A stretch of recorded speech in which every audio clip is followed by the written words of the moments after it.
एकत्रित येऊन पांडुरंगाला साकडं घालताय.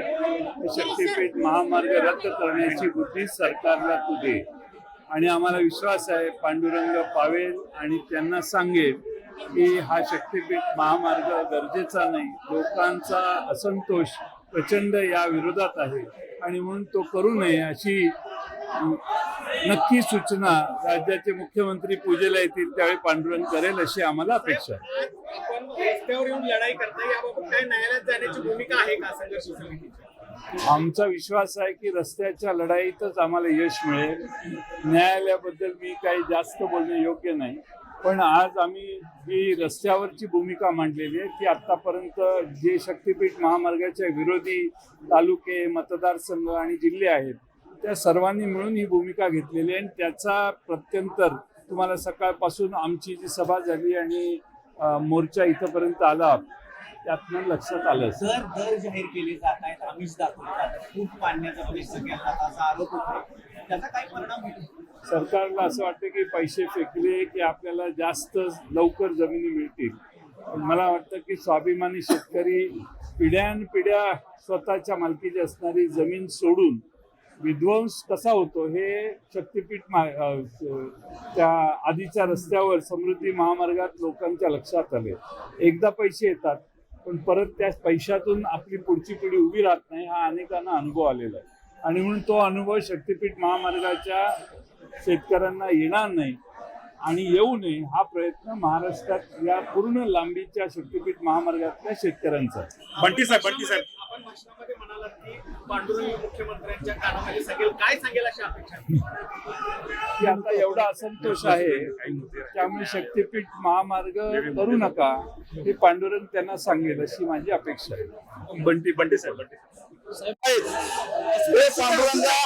असू दे, या मुख्यमंत्र्याला सुदबुद्धी दे आणि 13 जिल्ह्यातील 25,000 एकर जमीन बेचिरात करून आणि संत सावतामाळी यांचं जन्मगाव असलेलं आळंदगाव नष्ट करून हा जो शक्तीपीठ महामार्गाचा वरवंटा आमच्यावर फिरतोय त्यातून आम्हाला जर वाचवायचा असेल तर हे पांडुरंगा मुख्यमंत्र्याला सद्बुद्धी दे असं साकडं आम्ही पांडुरंगाला घातलेलं आहे. साहेब आपण मनापासून म्हणताय की आळंदगाव सावतामाळी औरंग गावामध्ये जंक्शन करणार आहे त्यामुळे 600 एकर जमीन त्या गावातली जाणार आहे आणि संत सावतामाळी ज्या मातीमध्ये शेती केली, कांदा मुळा भाजी पिकवली आणि अभंग रचले ते गाव पूर्णपणे नष्ट होणार आहे आणि म्हणून महाराष्ट्रातल्या सगळ्या वारकऱ्यांना शेतकऱ्यांना मी विनंती करणार आहे की हा जो काय शक्तीपीठ महामार्गाचा वरवंटा फिरतोय आणि या एक दोन उद्योगपतींना खुश करण्यासाठी महाराष्ट्रातल्या राजकारणासाठी पैसा कमवण्यासाठी शेतकऱ्यांचा जो बळी दिला जातोय बा पांडुरंगा आम्हाला त्यातून वाचव, शेतकऱ्याला वाचव म्हणून आम्ही आज पांडुरंगाला घातलेले. मुख्यमंत्र्यांचा प्रोजेक्ट आहे, पंढरपूरचा कॉरिडॉर असेल, शक्तीपीठ असेल, लोकांचं ऐकायचंच नाही असं कोणाशी संवाद नाही. खरं तर आता मुख्यमंत्र्यांनी जी काय पावलं चालू आहेत ते इंग्रजांना लाजवतील अशा प्रकारची पावलं आज पडतायत. त्यांना राजकारणाचा आणि एकूणच सत्तेचा एवढा जोश आलेला आहे की सामान्य माणसाचं ऐकायचं नाही, सामान्य माणसाच्या भावनेची कदर करायची नाही आणि मी म्हणेल तेच करायचं. परंतु पांडुरंगा पुढे हे चालत नाही. या पांडुरंग हा महाराष्ट्राचा आराध्य दैवत आहे.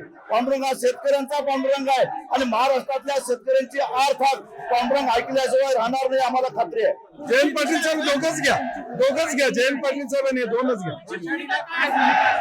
जिल्ह्यावर मिळावे. आम्ही 8 दिवस वाट बघू.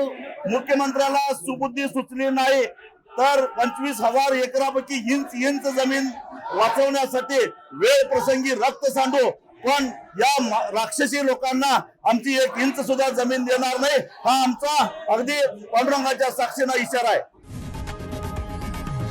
लोकशाही मराठी ऐका, पहा, जागरूक रहा.